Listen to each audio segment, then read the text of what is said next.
The dust scattered across the plains as Fiona Valmont clutched her threadbare shawl tighter around her shoulders, her heart hammering against her ribs like a wild Mustang. Wyoming Territory, 1878, was no place for a woman alone, especially one who had just buried her father and inherited a ranch drowning in debt. But the three men advancing toward her behind the weathered barn had something far worse than debt collection on their minds. Fiona backed up until the rough-hewn boards of the barn dug into her spine. Her blue eyes darted left and right, searching for an escape route that didn't exist. The tallest man, with a jagged scar cutting across his left cheek, tipped his hat mockingly. "Well now, Miss Valmont, seems you're in quite the predicament," he drawled, tobacco juice staining his unkempt beard. "Your daddy owed Mr. Hollister a considerable sum, but we might work out an alternative arrangement." The second man snickered, his yellow teeth gleaming in the afternoon sun. "Yeah, we're reasonable fellows." Fiona's throat tightened. "My father just died. I need time to time's up, pretty lady," the third man interrupted, reaching for her arm. "Either you come with us or we take the ranch, your choice." The terror that had been building inside Fiona peaked as rough fingers brushed against her sleeve. She jerked backward, her elbow scraping painfully against the barn wall. Her lungs couldn't seem to draw enough air. In that moment, she knew with sickening clarity that her life was about to change irrevocably. Then came the sound of approaching hoofbeats, steady and deliberate, step away from her. The voice was low, gravelly, and carried the unmistakable promise of violence. The three men turned, their hands instinctively hovering near their holstered guns. Atop a magnificent chestnut stallion sat a man whose face was partially obscured by the brim of his black Stetson. His duster coat was coated with the dust of long travel, but the pearl-handled revolver at his hip gleamed in the sunlight. Even from where she stood, Fiona could see his eyes piercing blue that seemed to cut through the men like a blade. "This ain't your business, stranger," the scarred man spat, squaring his shoulders. The rider dismounted with fluid grace that belied his size. He moved like a mountain lion, all controlled power and deadly purpose. "I'm making it my business," he replied, his voice never rising above that quiet, dangerous tone. "The lady doesn't seem to appreciate your company." Fiona watched as he positioned himself between her and the three men. His back was to her now, but she could see the tension in his broad shoulders, the readiness in his stance. "You know who we work for?" Yellow teeth snarled. "Don't much care," the stranger replied. The three men exchanged glances, a silent calculation passing between them. The odds were in their favor, but something about the lone cowboy made them hesitate. "Hollister won't forget this," the scarred man finally said, backing away slowly. "And neither will we." The cowboy didn't respond, didn't move, until the three men had mounted their horses and disappeared in a cloud of dust toward town. Only then did he turn to face Fiona. With the threat gone, she got her first good look at her defender. He was tall, with a face weathered by sun and wind. A thin scar traced his jawline, and several days' worth of stubble darkened his cheeks. But it was his eyes that held her blue as a mountain lake, and just as deep. "You all right, madam?" he asked, his voice softer now but still carrying that rumble that seemed to vibrate through her very bones. Fiona realized she was trembling. "Yes, thank you. I don't know what would have happened if you hadn't come along." "Nothing good," he replied simply, glancing in the direction the men had gone. "Hollister's men don't have a reputation for gentlemanly behavior. You know them, know of them." He touched the brim of his hat. "Name's Flynn Keller." "Fiona Valmont," she replied, attempting to smooth her skirts and regain some composure. Was my father's ranch." Flynn's gaze swept over the property, taking in the weathered buildings, the small herd of cattle visible in the distance, the fallow fields. He died last week, pneumonia." Fiona swallowed the lump in her throat. "Those men, they say he borrowed money from their boss, a lot of money." Flynn nodded slowly. "Edwin Hollister owns half the territory, wants the other half. If your father owed him, he'll come looking for payment." "I don't have it," Fiona admitted. "The ranch hasn't turned a profit in 2 years." A silence stretched between them, broken only by the soft nickering of Flynn's horse. Finally, he seemed to come to a decision. "You got anybody working this place?" he asked, just me now. The hands left when Pa got sick, couldn't pay them. Flynn looked at her with an unreadable expression. You planning to run this ranch alone? Pride straightened Fiona's spine. I don't have much choice, Mr. Keller. The ghost of a smile touched his lips. Flynn, and a woman alone can't run cattle in Wyoming, Miss Valmont, not with Hollister's men circling. What would you suggest? She asked, a challenge in her voice. That I sell to Hollister for pennies. This land is all I have left of my family. Flynn looked thoughtful. I'm handy with cattle, good with my hands, need work. Fiona stared at him, incredulous. Are you offering to help me? Offering to work for you, he corrected. For room, board, and whatever wages you can manage when the ranch turns around. Why would you do that? Suspicion tinged her voice. Men didn't offer help without expecting something in return. That was one lesson her short 22 years had taught her well. Flynn shrugged those broad shoulders. Been riding too long, looking to stay put a while. His eyes met hers directly, and I don't much like bullies. There was something in his gaze, something honest and steady that made Fiona want to trust him, despite her better judgment. She had no reason to believe this stranger, this Flynn Keller, was any different from other men who had passed through her life. Yet something told her he was. I can't promise the ranch will ever turn a profit, she said cautiously. Then I'll have wasted my time, he replied evenly, but that's my risk to take. Fiona glanced back at the small ranch house where she'd grown up, where she'd nursed her father through his final days. She thought of the 3 men who would certainly return, perhaps with reinforcements. She thought of the long, lonely nights wondering if she could save her home alone. All right, Mr. Keller Flynn, she said, offering her hand. You have a job if you want it. His large, calloused hand enveloped hers, warm and steady. I want it. Neither of them could have known in that moment how that simple handshake would change both their lives forever. The first week passed in a blur of activity. Flynn seemed to be everywhere at once, mending fences, checking the small herd, repairing the leaky roof of the barn. He worked from before dawn until well after sunset, stopping only for the meals Fiona prepared. They settled into an uneasy routine. Flynn slept in the small bunkhouse, though he was its only occupant. Fiona maintained the house and garden, cooked the meals, and kept the books such as they were. They spoke little beyond what was necessary for the work of the ranch. One evening, as Fiona brought a plate of stew to Flynn where he sat on the porch steps whittling a piece of wood, she finally gathered the courage to ask the question that had been burning in her mind. Where are you from, Flynn? He looked up, those blue eyes reflecting the dying light. For a moment she thought he might not answer. Texas, originally, he finally said. Been all over since then. Family, a shadow passed over his face. Not anymore. Fiona sat beside him, careful to maintain a proper distance. I'm sorry, I didn't mean to pry. Flynn shrugged. Nothing to be sorry for. Lost them in the war. Father and 2 brothers at Gettysburg. Mother didn't last long after that. The war's been over 13 years, Fiona observed quietly. Been wandering about that long, he acknowledged, resuming his whittling. The knife moved with practiced precision, shaving thin curls of wood that fell to the dirt at his feet. What are you making? She asked, nodding toward his hands.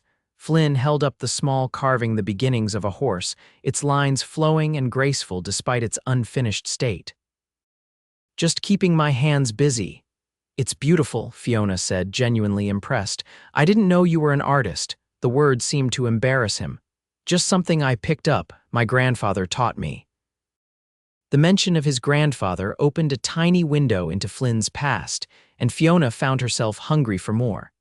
This man who had appeared from nowhere, who worked himself to exhaustion for a ranch that might never recover, remained a mystery to her. Will Hollister's men come back? She asked, changing the subject to the worry that had shadowed her days. Flynn's expression hardened. Yes, question is when, not if, and when they do, he met her gaze directly. I'll handle it. The simple statement should not have been as reassuring as it was. Flynn was just one man against Hollister's small army of hired guns. Yet Fiona believed that this quiet, mysterious cowboy would indeed stand between her and danger.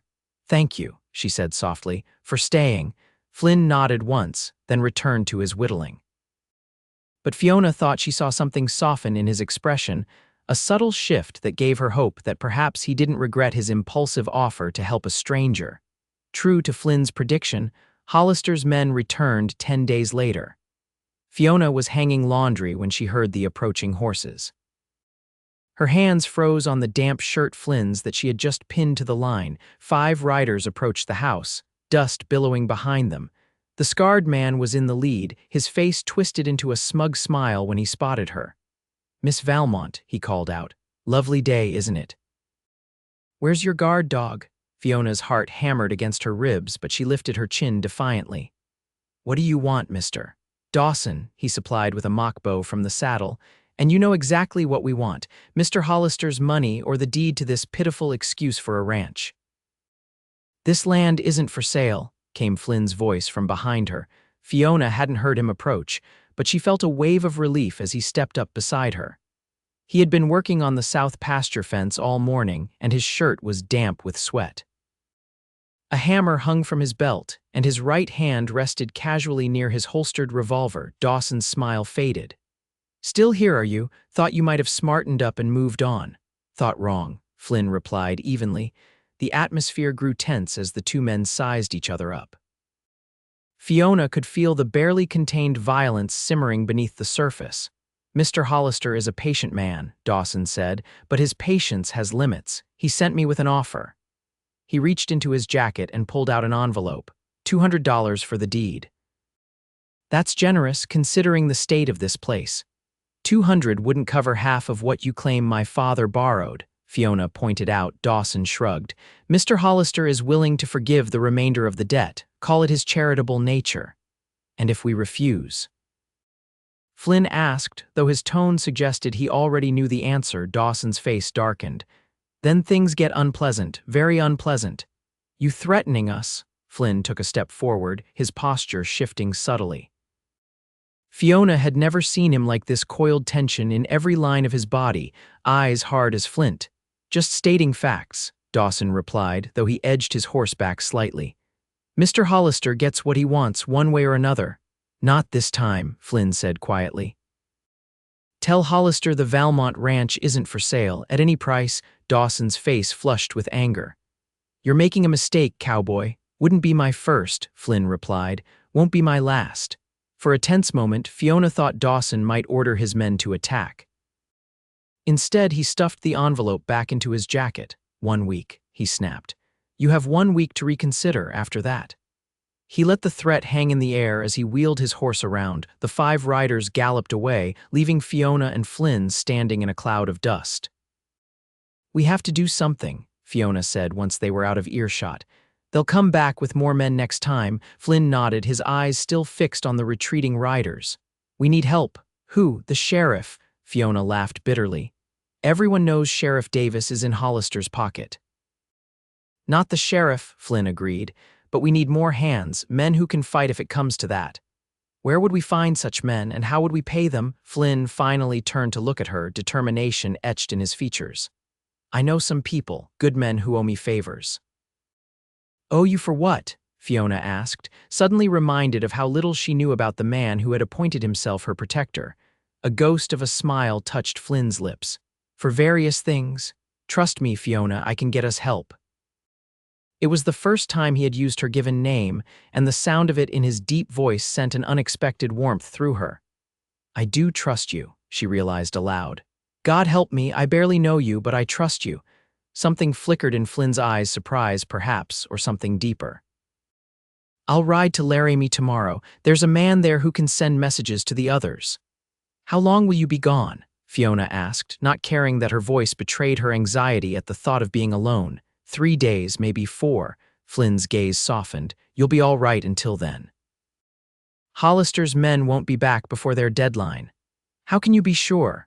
"Because men like Hollister live by certain codes," Flynn explained.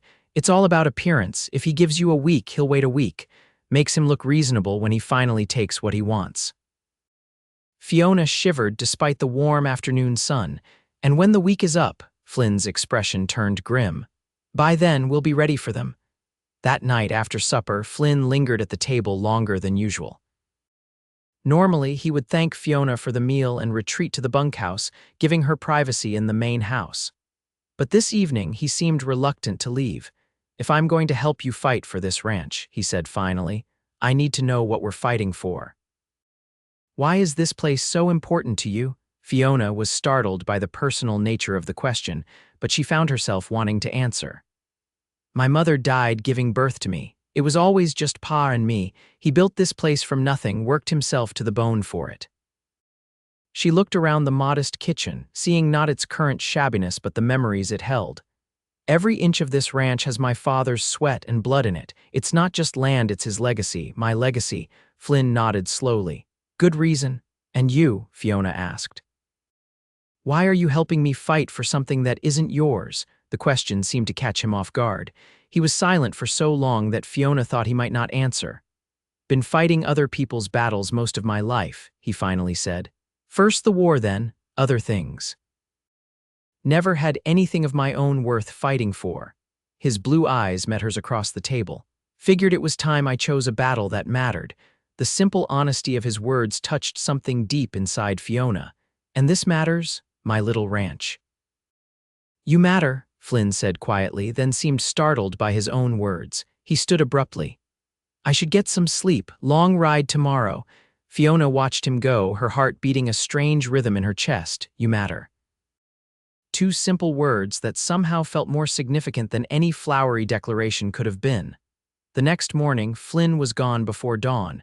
He left a note on the kitchen table, "Back in 4 days. Keep the shotgun loaded. FK." Beside the note was a small wooden carving the horse he had been whittling, now completed and polished to a soft sheen. Fiona picked it up, marveling at the detail. Every muscle, every flowing line of the animal's form had been captured with remarkable skill. She placed the carving on the mantel, where she could see it from anywhere in the main room. Then she checked the shotgun, just as Flynn had instructed. The 4 days of Flynn's absence stretched endlessly.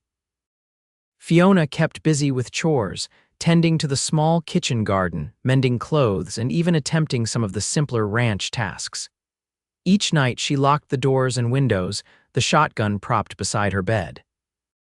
On the afternoon of the 4th day, Fiona was kneading dough for bread when she heard horses approaching. Her heart leapt, hoping it was Flynn returning, but the sound of multiple riders dampened that hope. Wiping flour from her hands, she reached for the shotgun and moved cautiously to the window. Relief washed over her as she recognized Flynn's tall figure leading a group of 5 men. They were a rough-looking bunch, all bearing the weathered appearance of men who lived hard lives outdoors, but they followed Flynn with an easy respect that reassured her. She stepped onto the porch as they dismounted in the yard. Flynn's eyes found hers immediately, and something in his expression made her breath catch. Had he missed her as she had missed him? "Fiona," he said, removing his hat. "Everything all right here?" "Yes," she replied. "No sign of Hollister's men?" He nodded, then gestured to the men behind him. "These are friends of mine. Samuel Travis, William Burke, the Martinez brothers Louis and Diego, and that surly fellow is Henry Cooper." The men touched their hats respectfully, though their curious gazes made Fiona self-conscious about her flour-dusted apron and wind-blown hair. "Gentlemen," she acknowledged, "thank you for coming." "Flynn saved my life during the war," Samuel Travis said, a tall man with a shock of ginger hair. "When he calls, I come. Pulled me out of a burning saloon in Abilene," William Burke added with a grin. "Still ain't sure if that was a favor or not." The Martinez brothers laughed. "He helped our family keep our ranch when the railroad tried to take it," Louis explained. "We owe him everything." Henry Cooper merely nodded, his weathered face revealing nothing, but the way he stood at Flynn's shoulder spoke of deep loyalty. Fiona looked at Flynn with new eyes. These men had traveled long distances at his request, clearly holding him in high regard. What kind of man inspired such loyalty? "We'll set up in the bunkhouse," Flynn said. "Cooper's a fair cook if you don't mind sharing kitchen duties." "Of course not," Fiona replied, still somewhat dazed by these developments. I'll make coffee." As the men led their horses toward the stable, Flynn lingered behind. "You sure you're all right, being alone?" "I managed," Fiona assured him, touched by his concern. "Did you have any trouble in Laramie?" A shadow passed over Flynn's face. "Nothing I couldn't handle." He glanced toward the mantel where his carved horse now stood. A smile touched his lips. You kept it. Of course I did, Fiona said softly. It's beautiful. Their eyes met, and for a moment something unspoken passed between them. Then Flynn cleared his throat and stepped back. I should help the men get settled. Fiona nodded, watching him walk away with a strange mixture of emotions churning inside her. In just a few short weeks, this enigmatic cowboy had become essential to her in ways she hadn't anticipated. She tried to tell herself it was just gratitude, just relief at having help against Hollister's threats. But the flutter in her stomach when he looked at her suggested something far more complicated. That evening, the small ranch house was livelier than it had been since before her father's illness. The men gathered around the kitchen table, sharing a meal and trading stories that carefully omitted any references to their current situation. It was a deliberate respite. Fiona realized a calm before the coming storm. Flynn sat at her right hand, quiet amidst the boisterous conversation but always watchful. Occasionally their eyes would meet, and each time that same unspoken something passed between them. After the dishes were cleared, Flynn unrolled a crude map of the ranch on the table. The men gathered around, their expressions turning serious. Hollister will come with at least 10 men, Flynn said, his finger tracing the boundary of the property. Probably more. He'll want to make a show of force. Main approach is here, Samuel Travis observed, pointing to the road. But there's this back trail that skirts the creek. We'll need men positioned here, and here, Flynn continued, marking spots on the map. Cooper's our best shot. He'll take the ridge overlooking the main road. Fiona listened as they discussed strategy with the ease of men experienced in conflict. These weren't just ranch hands, these were fighters, men who had seen battle in one form or another. What about Miss Valmont? Henry Cooper asked, his gravelly voice breaking a momentary lull in the conversation. When the shooting starts, all eyes turned to Fiona, including Flynn's. There was concern in his gaze, but also respect. He wouldn't presume to speak for her. This is my ranch, she said firmly. I won't hide while others defend it for me. A ripple of approval went through the men, though Flynn's jaw tightened. You'll stay in the house, he said, his tone brooking no argument. If it comes to fighting, that's where you'll be safest. Fiona wanted to protest, but the intensity in Flynn's eyes stopped her. This wasn't about questioning her courage, it was about keeping her alive. All right, she conceded, but I can shoot. My father taught me. Flynn nodded once. Good, let's hope it doesn't come to that. But they all knew it would. The next 2 days were a flurry of preparation. The men reinforced the barn and corral, creating defensive positions. Henry Cooper spent hours on the ridge with his rifle, familiarizing himself with the terrain. The Martinez brothers rode the perimeter, learning every approach to the ranch. Fiona worked alongside them when they would let her, determined to contribute to the defense of her home. In quiet moments, she found herself watching Flynn, the way he led without raising his voice, the way the others deferred to his judgment, the way his eyes always seemed to find her in a crowd. On the night before Hollister's deadline, Fiona couldn't sleep. She sat on the porch swing, wrapped in a shawl against the cool night air, staring at the stars scattered like diamond dust across the Wyoming sky. The soft creak of a floorboard announced Flynn's presence before she saw him. He emerged from the shadows, hesitating when he spotted her. Couldn't sleep? He asked quietly. Fiona shook her head. Too much thinking. Flynn settled beside her on the swing, careful to maintain a proper distance. For several minutes they sat in companionable silence, the only sound the gentle creaking of the swing's chains. Are you afraid? Flynn finally asked. Fiona considered the question. Yes, but not of what you might think. She turned to look at him, his profile silvered by moonlight. I'm afraid of what happens after. Whether we win or lose tomorrow, nothing will be the same. Flynn nodded slowly. Change is the only constant in life. Is that why you wander, to embrace change rather than fear it? His low chuckle surprised her. Never thought of it that way. Always figured I was running from something, not toward it. And what are you running from, Flynn Keller? Fiona asked softly. The question hung between them, intimate in the darkness. Flynn was still for so long that Fiona thought he wouldn't answer. Memories, mostly, he finally said. Mistakes, regrets. We all have those, Fiona observed, some more than others. His voice held a weight of experience that made Fiona's heart ache for him. Impulsively, she reached out and touched his hand where it rested on his knee. "Thank you for everything you're doing. Whatever happens tomorrow, I want you to know that." Flynn looked down at her hand on his, then slowly turned his palm up, his fingers curling gently around hers. The simple touch sent a current of warmth up Fiona's arm. "When this is over," he said quietly, "I should move on." The words struck Fiona like a physical blow. "Is that what you want?" Flynn's blue eyes found hers in the darkness. "What I want and what's best aren't always the same thing." "And what is it you want?" Fiona's heart pounded so loudly she was certain he must hear it. Flynn's gaze dropped to their joined hands, then back to her face. The intensity in his eyes made her breath catch.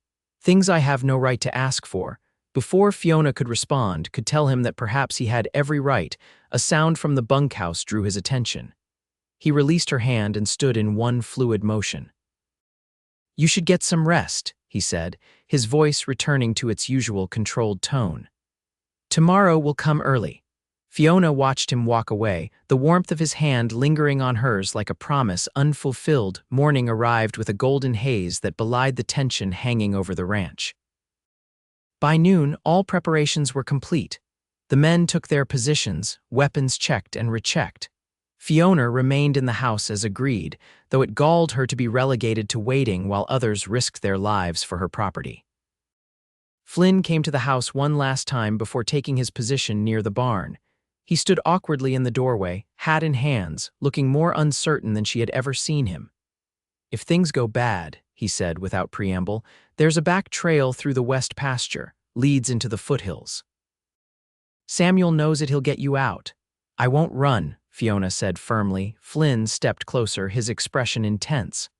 "Promise me, Fiona, promise you'll go if I tell you to." The urgency in his voice made her hesitate. "I can't just abandon, the ranch is just land," Flynn interrupted, his voice rough with emotion. "It can be rebuilt, you can't be replaced."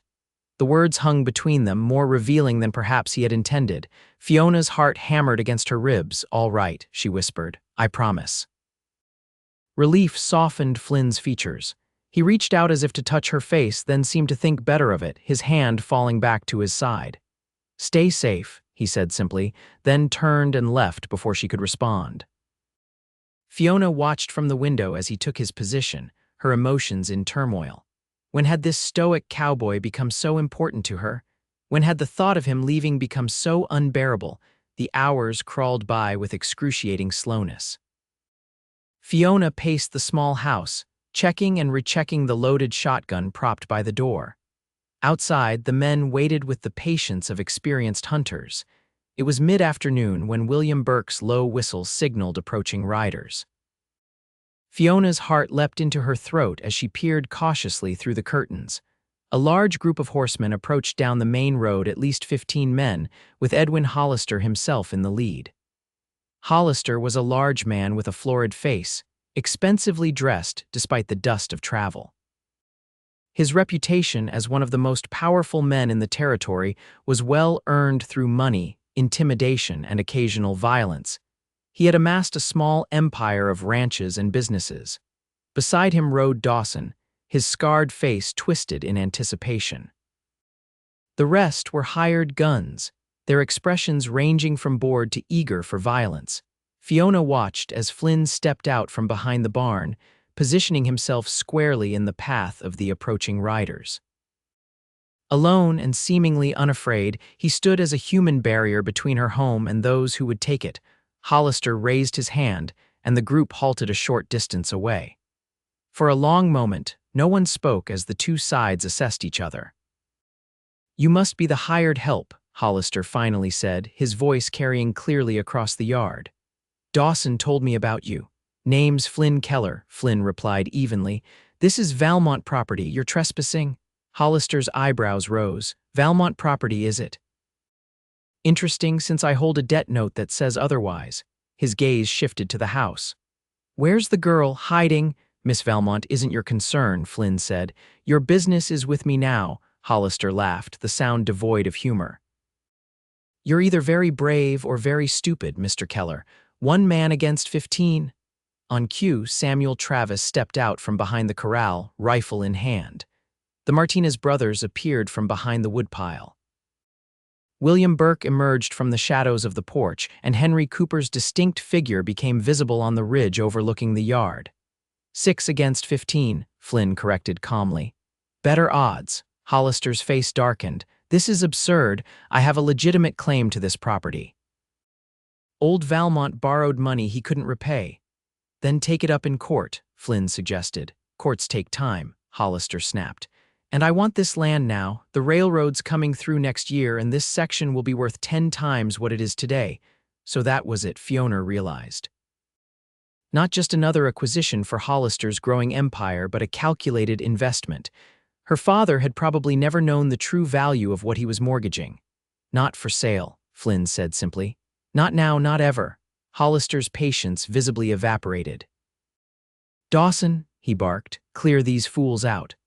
Dawson's hand moved toward his holster, an eager smile spreading across his face, but Flynn was faster, impossibly fast. His revolver appeared in his hand as if by magic, the barrel pointed squarely at Hollister's chest. That would be a mistake, Flynn said quietly. The yard fell silent as death. Hollister's men froze, suddenly uncertain. Their employer was directly in the line of fire, and something in Flynn's stance suggested he wouldn't hesitate to pull the trigger.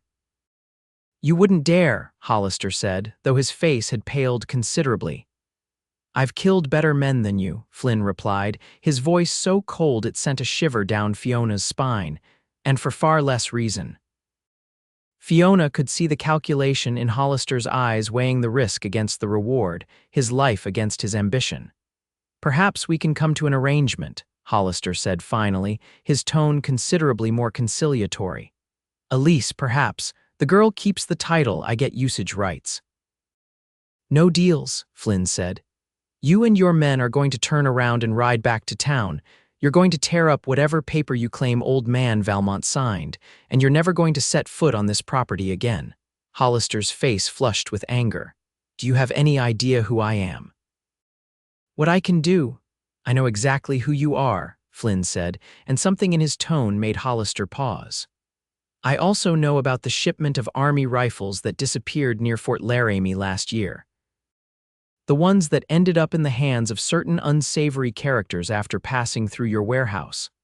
Hollister went very still, his face draining of color. That's a damned lie, he hissed, but there was fear in his eyes now. The Army might be interested in investigating, regardless, Flynn continued conversationally. Colonel Hargrove at Fort Laramie is a personal friend, very interested in recovering stolen military property. Fiona watched in astonishment as the blustering Hollister seemed to deflate before her eyes. Whatever Flynn had discovered during his trip to Laramie, it was clearly Hollister's Achilles heel. You're bluffing, Hollister said, but there was no conviction in his voice. Flynn cocked his revolver, the sound unnaturally loud in the tense silence. Care to find out? Long seconds ticked by as the two men stared at each other. Then, with a muttered curse, Hollister yanked on his reins, turning his horse. This isn't over, he snarled. Yes, Flynn corrected him, it is, unless you'd like the Army asking uncomfortable questions about your business dealings. Hollister's face contorted with rage, but he said nothing more as he spurred his horse and rode away.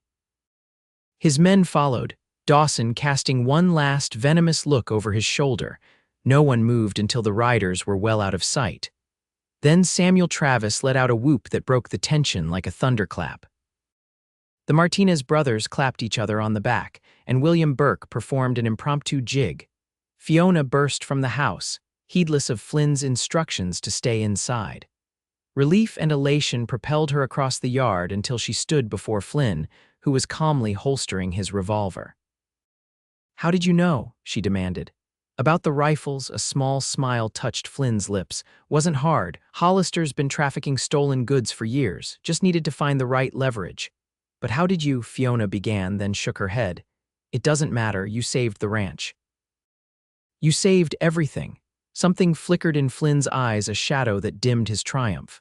For now, he said quietly.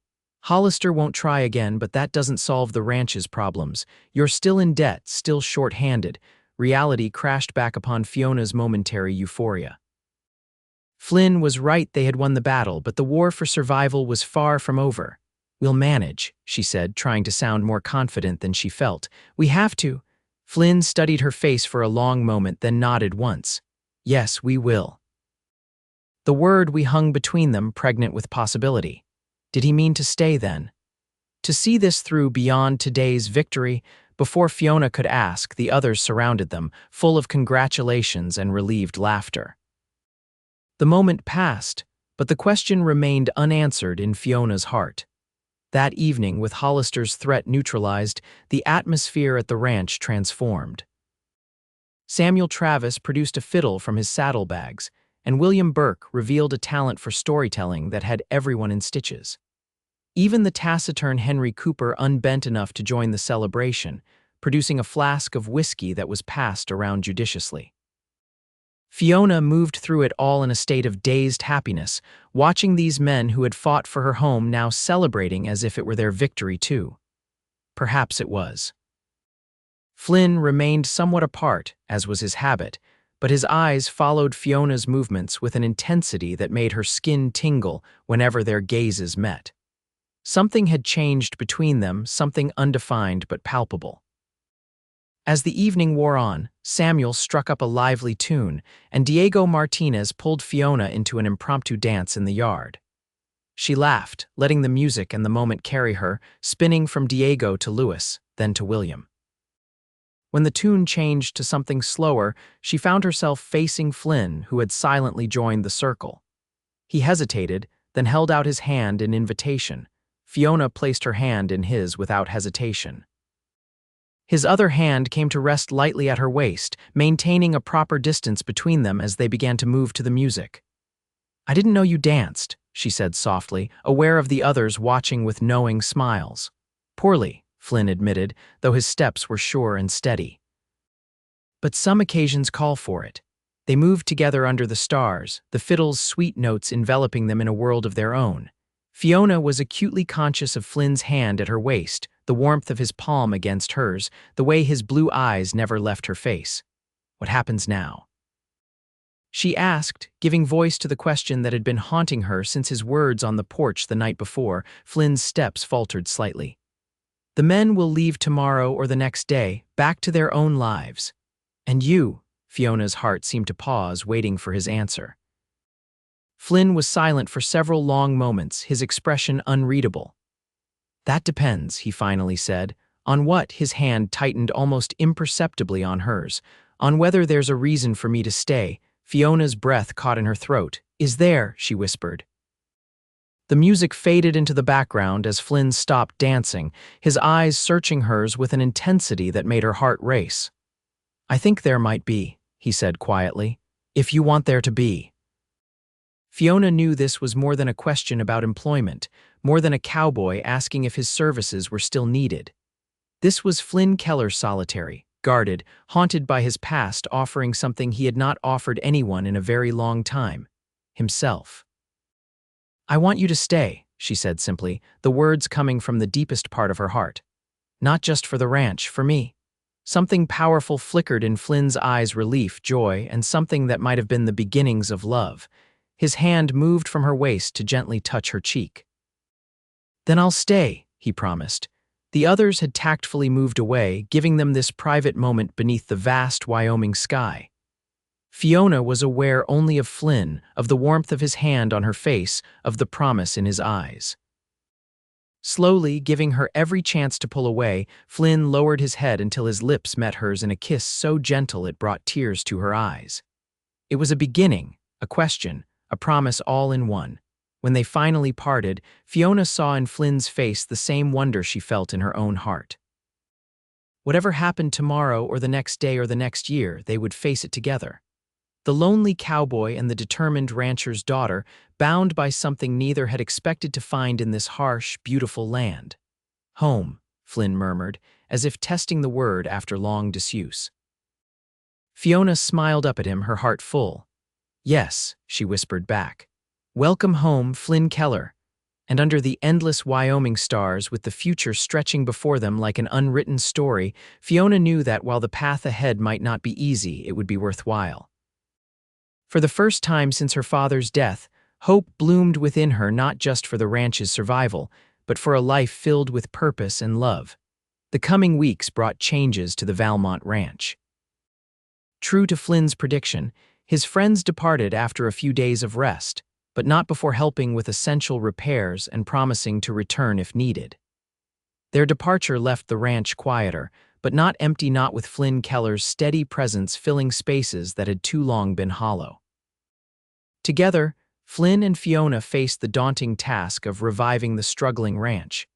Flynn's knowledge of cattle and land management proved invaluable as they assessed what needed to be done. With Hollister's threat removed, they could focus on the future rather than mere survival. The first priority was increasing the herd. Flynn rode to neighboring ranches, negotiating favorable terms for purchasing breeding stock. His reputation as the man who had faced down Edwin Hollister preceded him, earning respect that smoothed many transactions. Fiona, meanwhile, took stock of the ranch's finances with clear-eyed practicality. Her father's ledgers revealed both problems and opportunities she hadn't previously recognized. There was a parcel of land to the north that could be sold without compromising the ranch's viability, land that a neighboring rancher had long coveted for access to a year-round spring.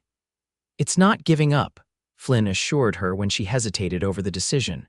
"It's being smart. Using what you have to build what you need." The sale provided capital for essential improvements, a new well closer to the house, repairs to the barn roof, wages for 2 young cowboys Flynn hired from a cattle drive passing through the area. As summer turned to fall, the ranch began to show signs of recovery. The expanded herd grew fat on the rich grass of the high pastures. The garden yielded a bountiful harvest that Fiona preserved for winter. The house, once shabby with neglect, took on new life with fresh paint and small improvements that made it feel like a home again. Through it all, the relationship between Fiona and Flynn deepened day by day. They worked side by side from dawn till dusk, learning each other's strengths and weaknesses, finding a rhythm together that felt as natural as breathing. In the evenings, they would sit on the porch, planning tomorrow's work or simply enjoying the peaceful Wyoming twilight.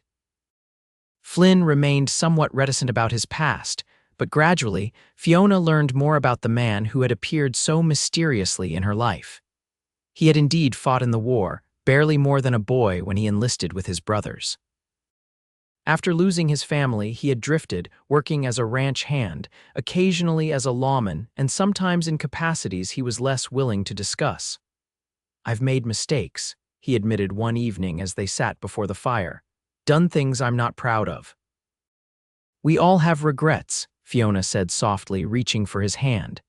"It's what we do with them that matters." Flynn's fingers tightened around hers. "You make me want to be better than I was," he said, the firelight casting shadows across his face, "to be worthy of this, of you." Fiona's heart swelled with emotion. "You already are," she whispered. Their first kiss had been gentle, questioning. Their second, shared that night before the fire, was deeper, an affirmation of feelings too profound for words. As winter approached, bringing with it the first dusting of snow on the distant mountains, Flynn grew uncharacteristically nervous. He disappeared one afternoon, returning from town with supplies and a small package that he refused to let Fiona see. That evening, after supper, he asked her to walk with him despite the chill in the air. They strolled toward the barn where they had first met, now repaired and sturdy against the coming winter.